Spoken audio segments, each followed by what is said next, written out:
24 അധ്യായം. 9-ാം ആണ്ട് 10-ാം മാസം 10-ാം തീയതി യഹോവയുടെ അരുളപ്പാടെനിക്കുണ്ടായതെന്തെന്നാൽ, മനുഷ്യപുത്ര, ഈ തീയതി ഇന്നത്തെ തീയതി തന്നെ എഴുതിവെക്കുക. ഇന്നു തന്നെ ബാബേൽ രാജാവ് യെരുശലേമിനെ ആക്രമിച്ചിരിക്കുന്നു. നീ മത്സരഗൃഹത്തോട് ഒരു ഉപമ പ്രസ്താവിച്ചു പറയേണ്ടത്, യഹോവയായ കർത്താവ് ഇപ്രകാരം അരുളി ചെയ്യുന്നു, നീ ഒരു കുട്ടകം അടുപ്പത്ത് വയ്ക്ക, അത് വെച്ച് അതിൽ വെള്ളമൊഴിക്ക, മാംസകഷ്ണങ്ങൾ, തുട, കൈക്കുറക് മുതലായ നല്ല കഷ്ണങ്ങളൊക്കെയും തന്നെ എടുത്ത് അതിലിടുക. ഉത്തമമായ അസ്ഥിഗന്ധങ്ങൾ കൊണ്ട് അതിനെ നിറയ്ക്കുക. ആട്ടിൻകൂട്ടത്തിൽ നിന്ന് വിശേഷമായതിനെ പിടിച്ചുകൊണ്ടുവന്ന് അതിന്റെ കീഴെ വിറക് അടുക്കി അതിനെ നല്ലവണ്ണം പുഴുങ്ങുക. അതിന്റെ അസ്ഥികൾ അതിനകത്ത് കിടന്നു വേകട്ടെ. അതുകൊണ്ട് യഹോവയായ കർത്താവ് ഇപ്രകാരം അരുളി ചെയ്യുന്നു, അകത്ത് ക്ലാവുള്ളതും ക്ലാവ് വിട്ടുപോകാത്തതുമായ കുട്ടകത്തിന്, രക്തപാതകമുള്ള നഗരത്തിന് തന്നെ അയ്യോ കഷ്ടം. അതിനെ ഗണ്ഡമായി പുറത്തെടുക്ക. ചീട്ട് അതിന്മേൽ വീണിട്ടില്ല. അവൾ ചൊരിഞ്ഞിരിക്കുന്ന രക്തം അവളുടെ മധ്യേയുണ്ട്. അവൾ അത് വെറും പാറമേലത്രേ ചുരിഞ്ഞത്. മണ്ണുകൊണ്ട് മൂടുവാൻ തക്കവണ്ണം അത് നിലത്തൊഴിച്ചില്ല. ക്രോധം വരുത്തേണ്ടതിനും പ്രതികാരം ചെയ്യേണ്ടതിനും ഞാൻ അവൾ ചൊരിഞ്ഞ രക്തം മൂടിപ്പോകാതെ വണ്ണം അതിനെ വെറും പാറമേൽ തന്നെ നിർത്തിയിരിക്കുന്നു. അതുകൊണ്ട് യഹോവയായ കർത്താവ് ഇപ്രകാരം അരുളി ചെയ്യുന്നു, രക്തപാതകങ്ങളുടെ നഗരത്തിന് അയ്യോ കഷ്ടം. ഞാൻ വിറകു കൂമ്പാരം വലുതാക്കും, വിറകു കൂട്ടുക, തീ കത്തിക്ക, മാംസം വേകട്ടെ, ചാറു കുറുകട്ടെ, അസ്ഥികൾ വെന്തുപോകട്ടെ. അതിന്റെ താമ്രം കാഞ്ഞു വെന്തു പോകേണ്ടതിന്, അതിന്റെ കറ അതിൽ ഉരുകേണ്ടതിനും, അതിന്റെ ക്ലാവ് ഇല്ലാതെയാകേണ്ടതിനും അത് ഒഴിച്ചെടുത്ത് കനലിന്മേൽ വെക്കുക. അവൾ അധ്വാനം കൊണ്ട് തളർന്നുപോയി. അവളുടെ കനത്ത ക്ലാവ് അവളെ വിട്ടുപോകുന്നില്ല. അവളുടെ ക്ലാവ് തീയാലും വിട്ടുപോകുന്നില്ല. നിന്റെ മലിനമായ ദുർമര്യാദ നിമിത്തം ഞാൻ നിന്നെ ശുദ്ധീകരിച്ചിട്ടും നീ ശുദ്ധമാകായകയാൽ ഞാൻ എന്റെ ക്രോധം നിന്റെ മേൽ തീർക്കുവോളം ഇനി നിന്റെ മലിനത നീങ്ങി നീ ശുദ്ധയായി തീരുകയില്ല. യഹോവയായ ഞാൻ അത് അരുളി ചെയ്തിരിക്കുന്നു, അത് സംഭവിക്കും.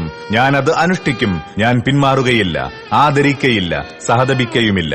നിന്റെ നടപ്പിനും ക്രിയകൾക്കും തക്കവണ്ണം അവർ നിന്നെ ന്യായം വിധിക്കുമെന്ന് യഹോവയായ കർത്താവിന്റെ അരുളപ്പാട്. യഹോവയുടെ അരുളപ്പാട് എനിക്കുണ്ടായതെന്തെന്നാൽ, മനുഷ്യപുത്ര, ഞാൻ നിന്റെ കണ്ണിന്റെ ആനന്ദമായവളെ ഒരേ അടിയാൽ നിങ്ങൾ നിന്നെടുത്തു കളയും.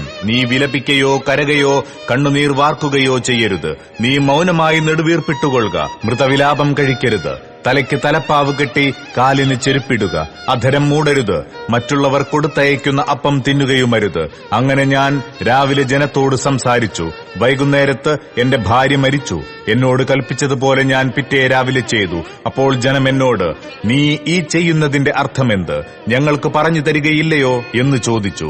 അതിന് ഞാൻ അവരോട് ഉത്തരം പറഞ്ഞത്, യഹോവയുടെ അരുളപ്പാട് എനിക്കുണ്ടായതെന്തെന്നാൽ, നീ ഇസ്രായേൽ ഗൃഹത്തോട് പറയേണ്ടത്, യഹോവയായ കർത്താവ് ഇപ്രകാരം അരുളി ചെയ്യുന്നു, നിങ്ങൾ ഗർവിക്കുന്ന ശരണവും നിങ്ങളുടെ കണ്ണിന്റെ ആനന്ദവും നിങ്ങളുടെ ഹൃദയത്തിന്റെ വാഞ്ചയുമായിരിക്കുന്ന എന്റെ വിശുദ്ധ മന്ദിരത്തെ ഞാൻ അശുദ്ധമാക്കും. നിങ്ങൾ വിട്ടേച്ചു പോകുന്ന നിങ്ങളുടെ പുത്രന്മാരും പുത്രിമാരും വാൾ കൊണ്ടു വീഴും. ഞാൻ ചെയ്തതുപോലെ നിങ്ങളും അന്നു ചെയ്യും.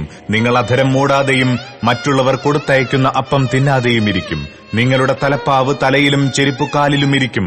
നിങ്ങൾ വിലപിക്കുകയോ കരകയോ ചെയ്യാതെ നിങ്ങളുടെ അകൃത്യങ്ങളിൽ തന്നെ ക്ഷയിച്ച് തമ്മിൽ നോക്കി ഞരങ്ങും.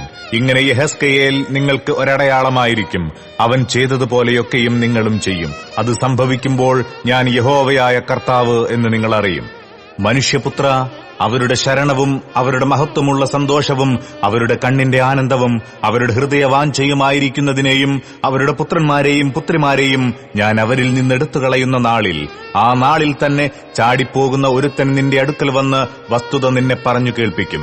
ചാടിപ്പോയവനോട് സംസാരിപ്പാൻ അന്നു നിന്റെ വായ് തുറക്കും. നീ ഇനി മൗനമായിരിക്കാതെ സംസാരിക്കും. അങ്ങനെ നീ അവർക്ക് ഒരടയാളമായിരിക്കും. ഞാൻ യഹോവ എന്ന് അവർ അറിയും.